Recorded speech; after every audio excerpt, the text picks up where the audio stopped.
Let me go quick to Luke, and then I guess there's a super chat out of Arizona. Luke, thanks for calling. Thanks for holding you on the air. Of course, Jesse. Thanks for taking my call. Yes, sir. Yeah, so I called a while back. I know I shouldn't ask if you remember, but it was during the Diddy episode, and I talked about how my wife was leaving and filed for divorce, and she wanted me to always come home, and she really just tried to control me. Right. And you gave me some good advice to just live in the present and just kind of make the decisions based on kind of what's presented to me. So that's what I was doing, and really just working on myself, not really paying attention to her, which she didn't really like. And so, yeah, I just wanted to give you an update on that, and it kind of just ties into the church from Sunday last night, and then the first two female callers. So after we spoke, she was gone, but then we kind of reconciled, and I think that was a big mistake. I was still working on myself, and things just kind of got worse. You recommend to kind of part ways, and I should have just let her go, but we kind of just came together again. But yeah, things just kind of went downhill from there. She kind of wanted me to be extra beta, and because she already filed for divorce, and so she really wanted me to just show her that I really wanted her, but I couldn't be extra beta, Jesse, so I just couldn't do it. Yeah. So yeah, don't be a beta. Yeah, I couldn't go down that road again. So I was really just working on myself. And there was at one point I was driving her, and I really just told her how the cow ate the cabbage. And, I realized that I resented her, so I apologized for that. And something crazy happened. She started attacking me in the car, so I kind of had to defend myself. And I ended up calling the police. And then I ended up getting arrested. So did you call the police or she called the police? I did. Why would they arrest you? Well, I was defending myself, and she has a way with words, and she's, when she's pretty crying, girl, she's lying. Exactly, and I have my shirt, and it's very comfortable. Nice. So yeah, I spent a day in jail, and I just did the silent prayer the whole time. Prayed without ceasing. I didn't really worry about anything. And I was released. The case was dropped because there was no evidence.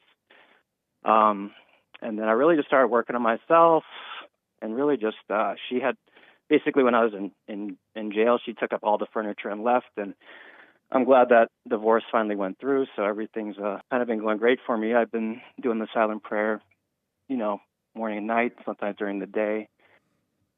Gave up all my vices, just been focusing on work, just kind of basically what's in the present. Right on. And I got to tell you, my life never been better. I mean, work is going well. Just everything just seems to be going really well. And I just wanted to thank you for that and just give you an update on all that. Right on. You don't have any kids by her? No kids, no. Nice. Absolutely. So you heard yesterday's fellowship? I did, yeah. So here's what I recommend. Just a reminder from yesterday. Stop thinking about women. Stop thinking about anything except seeking what's right first. And that's what I'm doing. Yeah, just work on that. Go to work, build your house, live your life. Yeah, I realized that's how I got in that mess in the begin with because, I went from relationship to relationship. And the reason why I was so beta is because I didn't want her to leave. She was trying to leave, and, I was trying to keep her around, kind of just like the last caller. Yeah. And it just didn't work, and I knew it didn't work, but I kept doing it. And then eventually I stopped, and, anytime they want to leave, you just say simply, goodbye, okay, take care.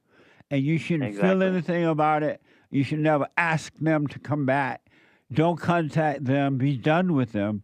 Because if you do, it's an implication that something is wrong with you. Why you can't live by yourself? Why you got to have someone? You know what I mean?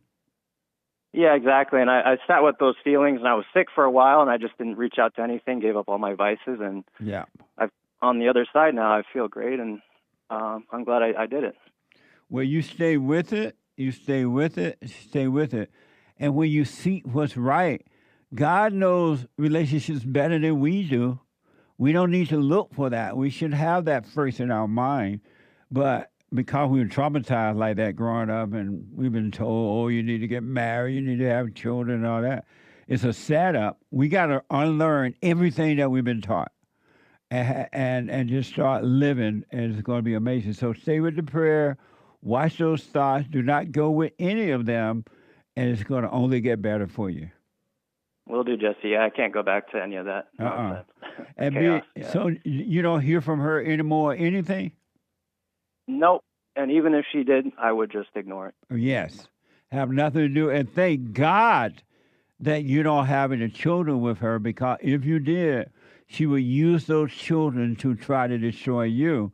She would destroy those children trying to hurt you. Yeah, it's funny you say that, because I was hanging out with her little niece and nephew with her one day, and she was upset with me for I don't know what reason. But she was turning those kids against me, and I could see it. And I'm like, I can't have any kids with this woman, because she's going to do the same exact thing for our kids. 100%. 100%. Amazing. Yeah. Well, thanks for the update, Luke. And you stay with it. Stay with it. Stay with it. You haven't seen anything yet.